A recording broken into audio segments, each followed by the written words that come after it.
Pour cette recette, on aura besoin de 250 g de cacahuètes nature grillées. Donc là, je les ai pris nature, j'ai mis ça sur une plaque et au four à environ 200 degrés pendant 10 à 15 minutes, on surveille.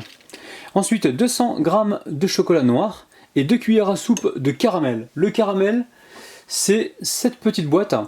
Si jamais vous n'en avez pas, vous prenez du lait concentré sucré. Enfin, vous prenez une boîte de lait concentré sucré, vous mettez la boîte dans une casserole, vous la recouvrez d'eau, vous mettez un couvercle et vous laissez cuire tranquillement pendant 2 heures. Et là, au final, vous laisserez donc la boîte refroidir et vous aurez donc un caramel comme ceci. Donc j'ai bien dit de mettre la boîte dans l'eau, dans une casserole et à cuire pendant environ 2 heures. Dans le robot coupe, je mets les cacahuètes. Alors cacahuètes grillées, hein. Je mets le couvercle et je vais mixer pendant quelques secondes. Allez, on va contrôler donc la mixture. Là, on a quelque chose pour moi de parfait, hein. Il ne faut pas que ce soit trop fin, il faut vraiment qu'il reste des petits morceaux comme ceci. Alors ensuite, je récupère mon caramel, je le verse avec les cacahuètes grillées et je vais essayer de faire une pâte. Alors là, j'ai prévu 2 cuillères à soupe, mais en fonction de la texture désirée, il va peut-être falloir rajouter une cuillère à soupe en plus ou pas. Là, on veut vraiment réussir à faire des petites boules avec. Donc dans un premier temps, j'utilise la cuillère et ensuite, je vais y aller directement avec les mains. Allez, on va rajouter encore une cuillère à soupe. Donc vous comptez avec moi, ça fait 3 pour l'instant, hein. Allez, là, ça me paraît suffisant. Je vais essayer de faire une petite boule avec et je vois si elle se forme facilement, c'est que c'est bon. Les amis, pour former donc mes petits gâteaux, je vais utiliser ce genre d'empreinte. Alors celui-ci, je l'ai acheté au Maroc, mais sinon, en France, on peut le trouver dans certains marchés ou sinon vous le commandez sur internet.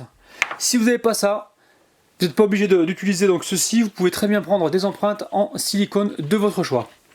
Alors maintenant, l'astuce. On va faire plusieurs motifs. Alors pour ce faire, on va commencer par celui-ci. Je vais mettre un plastique par-dessus. Vous allez comprendre pourquoi. Ici, je prends un petit peu de pâte et je viens donc la mettre à l'intérieur. Donc le plastique va nous aider tout à l'heure à sortir donc le gâteau avec les motifs sans difficulté. Donc là, ça devrait sortir tout seul. Regardez-moi ça. Là, on a les petits motifs. Donc ici, on continue de les arranger en pressant donc bien sur les côtés. Et on va passer donc tout de suite au motif suivant. Alors voilà, je retourne ceci, je dépose le plastique donc par-dessus et je viens mettre de la mixture. Allez, on retire le plastique délicatement. Et là, j'ai formé donc mon petit gâteau. Donc comme tout à l'heure, on finit de l'arranger en pressant sur les côtés. Allez, on va faire les deux autres, donc celui-ci et celui-là. Donc même principe, on met le plastique.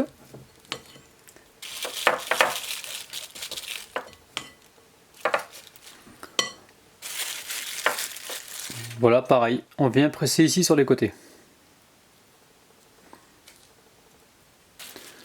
Allez, on va essayer celui-ci.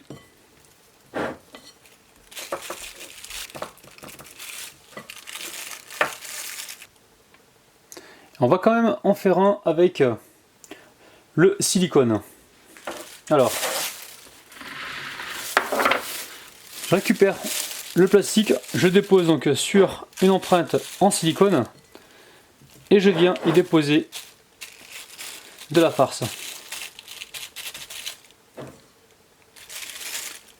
Et voilà. Les amis, j'ai utilisé donc plusieurs empreintes en silicone donc pour réaliser mes petits gâteaux. Donc n'hésitez pas à faire comme moi. Alors maintenant, j'amène ces petits gâteaux au congélateur pour 10 minutes. Je veux que ça raffermisse un petit peu avant de les passer dans le chocolat. Si vous ne voulez pas les passer dans le congélateur, vous pouvez très bien les mettre au réfrigérateur pour environ 20 minutes. Alors ensuite, vous prenez le chocolat, vous le cassez en petits morceaux. Ici, j'ai rajouté une petite cuillère à café d'huile de coco, donc ça va fluidifier le chocolat. Si vous n'avez pas de l'huile de coco, vous prenez de l'huile classique. de tournesol ou de colza. Allez, j'amène ça à chauffer au micro-ondes. Donc je récupère celui-ci, on le trempe juste à moitié. On enlève l'excédent de chocolat. On dépose ça donc sur le papier cuisson. Et on va venir donc saupoudrer maintenant avec de la coco râpée.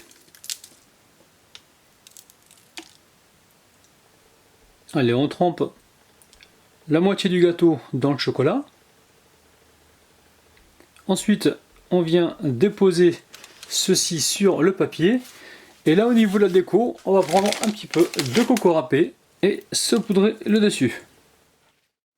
Les amis, admirez-moi ces petits gâteaux, ils font juste envie. Allez, on passe aux dédicaces. Je dédicace aujourd'hui Mimi, Sarah Bibir, Sabrina, Mansata, Fabiou, Itachi, Imad, Anthony, Oumadi et Lilou. Ça fait du monde aux dédicaces. Alors les amis, je vous montre ça de près. Regardez-moi ça. C'est très très gourmand. Ouh là là là là. Je vous montre les petites pyramides. N'hésitez pas, refaites ça chez vous pour accompagner donc le café, le thé. Franchement, vous allez vous régaler. Et surtout, si vous refaites la recette, sachez que vous allez pouvoir m'envoyer vos photos donc sur Facebook. Je vous mets le lien en description.